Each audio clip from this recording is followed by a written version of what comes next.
Monsieur le Premier ministre, cher Édouard, les 3 années que vous avez passées ici, à Matignon, à diriger l'action gouvernementale, resteront sans nul doute marquées dans l'histoire de notre pays. Vous me permettrez de commencer par la fin,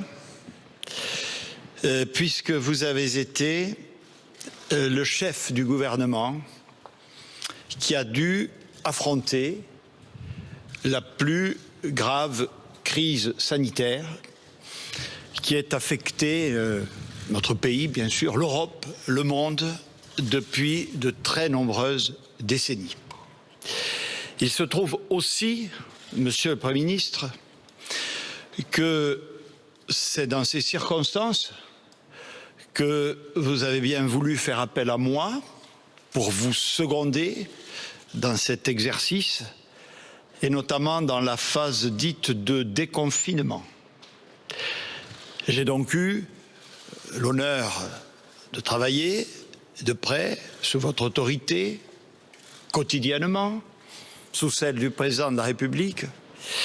Et je voudrais tout simplement ici, publiquement, témoigner de l'engagement qui a été le vôtre, du souci constant de protéger nos concitoyens, d'expliquer la situation et les dispositions que celle-ci commandait. Vous l'avez fait toujours avec la clarté et la pédagogie qui ont caractérisé chacune de vos interventions. Bien avant la survenue de cette crise sanitaire, dois-je rappeler, Monsieur le Premier ministre, qu'à la fin de l'année dernière ou au début de l'actuelle, la France, notre pays, présentait l'un des taux de croissance les plus élevés d'Europe.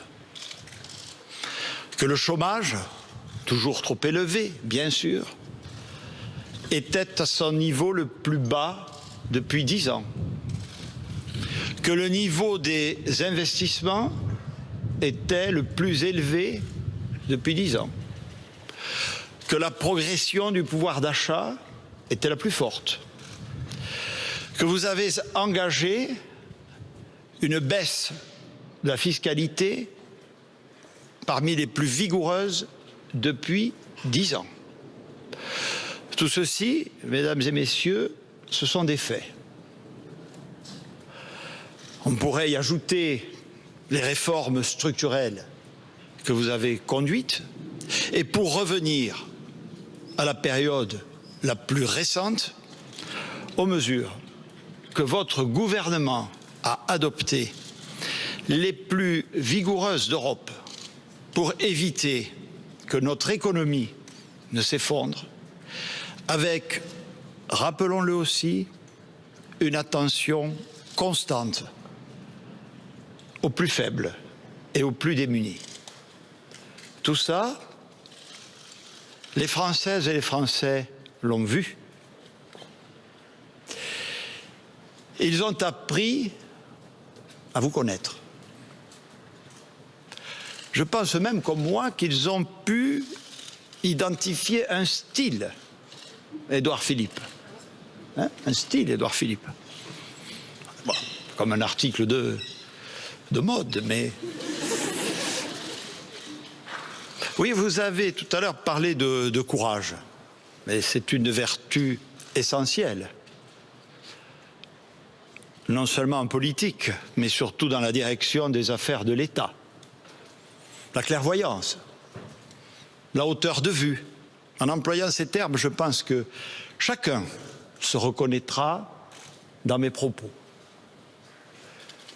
Et enfin, pour ne pas donner un catalogue trop long, Monsieur le Premier ministre, vous n'aimeriez pas ça, l'élégance. d'élégance, dans tous les sens de ce terme.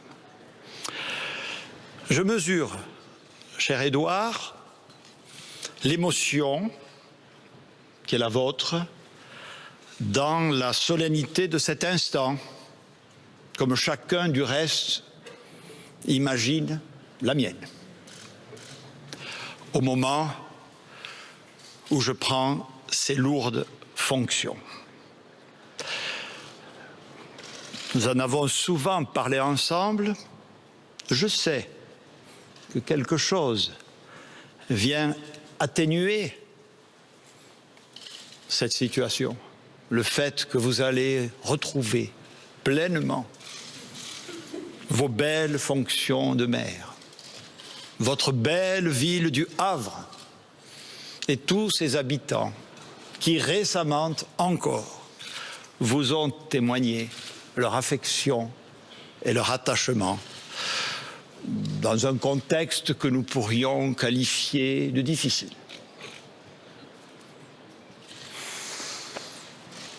Un maire du Sud, un peu plus loin, du monde rural, vient donc remplacer un maire du nord de la Loire, d'une grande ville, industrielle, maritime.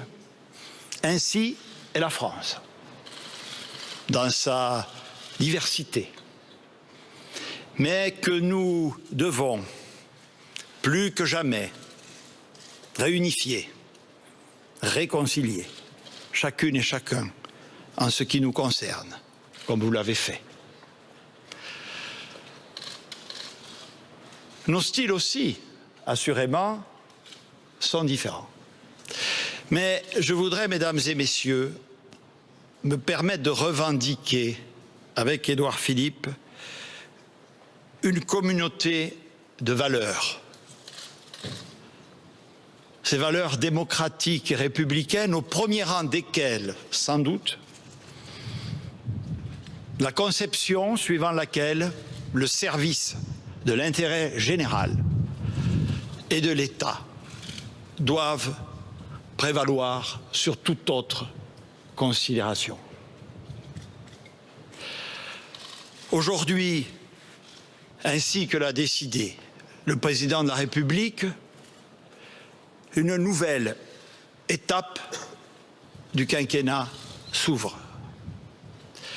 Elle est très largement dictée, Monsieur le Premier ministre, par un contexte lui-même nouveau. Un contexte pesant, un contexte difficile. La crise sanitaire, vous l'avez dit, n'est malheureusement pas terminée. Les regards que nous pouvons porter à cet égard sur les pays qui nous entourent le démontrent. La crise économique et sociale, elle, est déjà là. Les priorités devront donc évoluer.